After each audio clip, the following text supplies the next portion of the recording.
Welcome racers! My name is Rhino Combat, and I'm here to explain all the information you'll need to participate in the Amateur Sparrow Racing League events. In this video, we're covering the official course for the Europan Loop. It's a circuit race that crosses 4 of the 5 major zones on this map. I'll be laying out the important features to be aware of, the locations of the checkpoints, as well as the finish line. This one shouldn't be complicated at all, but feel free to watch this video a few times to better familiarize yourself with the track layout. As these courses are not officially sanctioned by the S.R.L, they take place in hostile territory, so go ahead and just expect to be shot at. If you'll keep moving, you should be okay. Fingers crossed. Now, for this race, we're heading to the planet Jupiter. More specifically, one of its moons called Europa. We'll select the LZ at Charon's Crossing.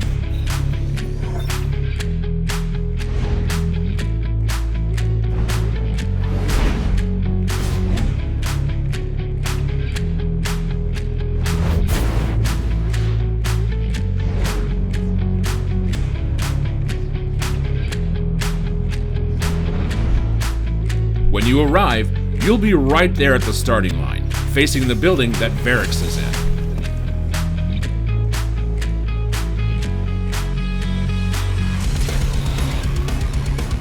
Now, I'll be showing you all the official path you should take to navigate the Europan Loop as safely as possible. I should also tell you that just because this is the safest route does not mean it is the fastest.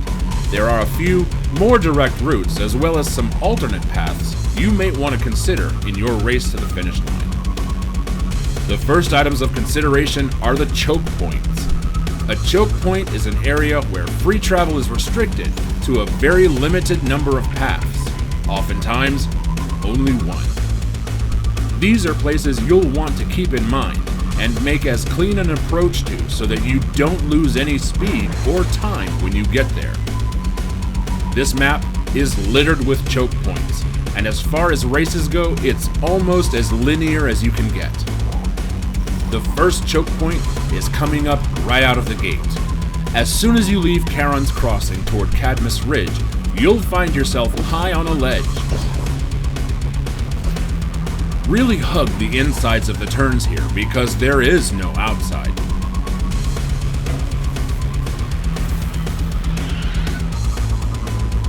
The first checkpoint is the next choke point, an ice-covered wreckage of an entrance from Cadmus Ridge into the Eventide ruins.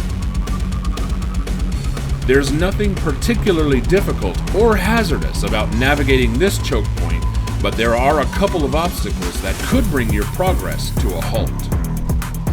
Once inside the ruins, the path twists around buildings and under iced-over walkways. Maneuverability is key here. A few practice runs would be a good idea to iron out all the wrinkles in your racing lines. The second checkpoint is the third choke point. What was once probably a service entrance for the Eventide facility will serve as your way out of the ruins and onto the Asterion Abyss. But be aware of the little jump just before you leave.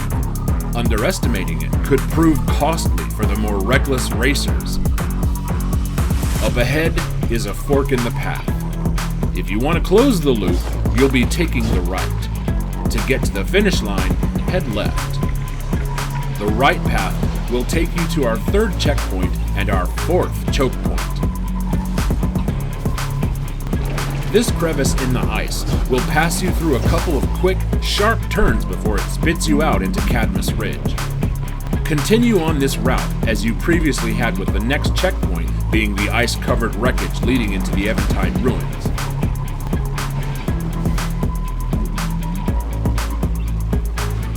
Now, when you're ready to head to the finish line, you'll take the left path at the fork in the road.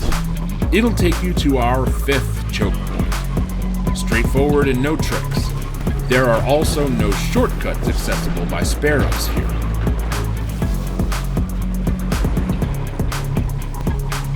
The finish line is just ahead in the porte cochere of the building we were facing back at the starting line.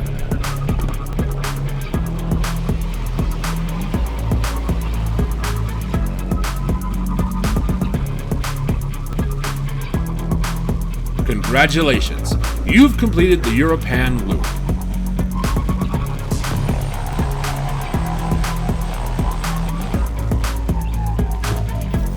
During the Golden Age, it was humans. Now, it's the... And this would be a great place to conclude the video, but we know there are some racers out there who will always want more. Well, so do we. What good is winning the race if nobody sees you do it? From here, let's go show off to the Exo Stranger down in the beyond. Ready?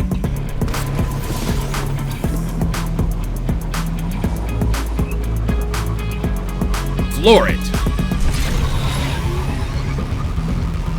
The sixth choke point of this race is even more hazardous than the first, as you can very easily fly off the edge.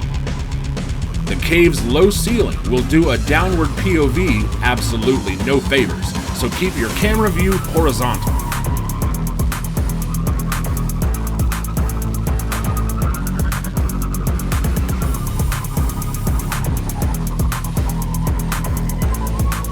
Once you're out, hug the left wall and gun it.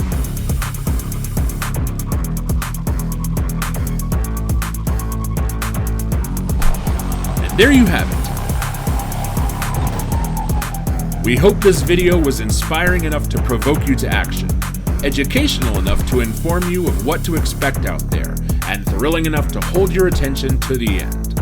On behalf of the S.R.L, I'm Rhino Combat, and I hope to see you on the track.